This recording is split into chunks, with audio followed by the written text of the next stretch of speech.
संभल, जहां इतिहास गवाह है कि कैसे साजिशों की आग में हिंदू पहचान को जलाने की कोशिश की गई, लेकिन आज का संभल बदला हुआ है। आज संभल योगी राज में सांस ले रहा है। यहाँ अब न डर है न दबाव, यहाँ है सीधी कार्रवाई। जिन लोगों ने 50 साल पहले नरसंहार किया, जिनके हाथ हिंदुओं के खून से रंगे रहे, उन्हीं मानसिकता के लोग आज फिर सिर उठाने की कोशिश कर रहे हैं। फर्क सिर्फ इतना है कि अब सत्ता में तुष्टीकरण नहीं बल्कि कानून का राज है। दिसंबर में विवादित शाही जामा मस्जिद का मामला अदालत में है। दिसंबर में सरकारी जमीन पर अवैध रज़ाए मुस्तफा मस्जिद पर बुलडोजर चल चुका है। अब उस संभल में एक हिंदू महिला की जमीन पर भाईजान की कब्जे ने पूरे महकमे को ऊपर से लेकर नीचे तक हिला दिया। संभल में जो 50 साल पहले हुआ, उसे फिर से दोहराने का दुस्साहस मियां भाई फिर से करने लगे हैं। संभल में हिंदू आबादी के खिलाफ बड़ी साजिश ने फिर से दस्तक देनी शुरू कर दी है, लेकिन भाईजान भूल गए हैं कि आज के संभल और 50 साल पहले के संभल में जमीन आसमान का फर्क है। आज का संभल योगी राज में जीवंत हो रहा है। विकास ऐसे ही बढ़ता है। शोरों का पर्यटन विकास होगा।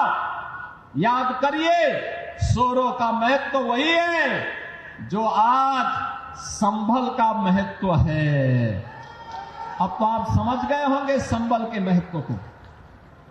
वहां भी भगवान श्री हरि विष्णु का कल्कि अवतार की भूमि है और ये सोरो श्री हरि विष्णु का 12 अवतार की भूमि, ये तीसरा अवतार है।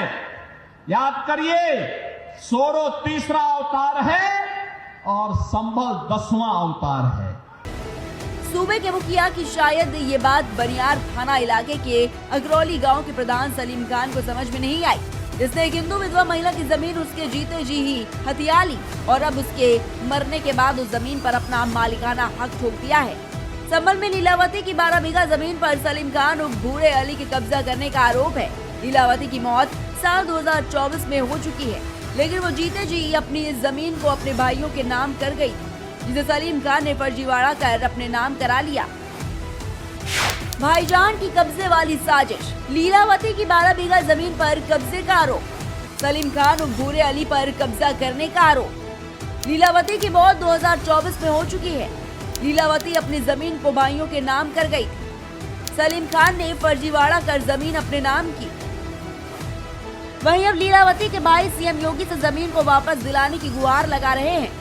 जो हमारी बहन थी लीलावती जिंदा थी, ग्राम प्रधान सलीम खान ने हमारी बहन लीलावती को जिंदा कई अपने ग्राम प्रधान लेटर पैड पर फर्जी मृत्यु प्रमाण पत्र 18/3/2024 को जारी कर दिया और हमारे बहन के भतीजों से ही फर्जी बेनामा करा लिया। और हम योगी जी से ये चाहते हैं कि इन आरोपियों के खिलाफ कड़ी से कड़ी कार्रवाई की जाए, जिससे कि हमें हमारी बहन की जमीन वापस हमें मिल सके। योगी की पुलिस ने आरोपी सलीम के खिलाफ एफआईआर दर्ज कर ली है। तभी से सलीम खान अपना बोरिया बिस्तर बांधकर फरार है, क्योंकि वो जानता है कि योगी शासन में अपराधी लंबा भाग नहीं सकता। और खासकर जब बात संभल की हो तो योगी कब्जा गैंग के खिलाफ मोर्चा खोले हुए नजर आते हैं। बहरहाल संभल अब खामोश नहीं रहेगा। योगी राज में न कब्जा माफिया चलेगा, न फर्जीवाड़े की साजिश बचेगी। जिसने हिंदू विधवा की जमीन पर नजर डाली, उसने सीधे कानून को ललकारा है। एफआईआर दर्ज है, आरोपी फरार है और अंजाम तय है। ये वही संभल है जहां कभी साजिशें सफल होती थी, लेकिन आज बुलडोजर, पुलिस और कानून एक साथ बोलते हैं। योगी राज का संदेश बिल्कुल साफ है, जो जमीन हड़पेगा वो चैन से नहीं सो पाएगा।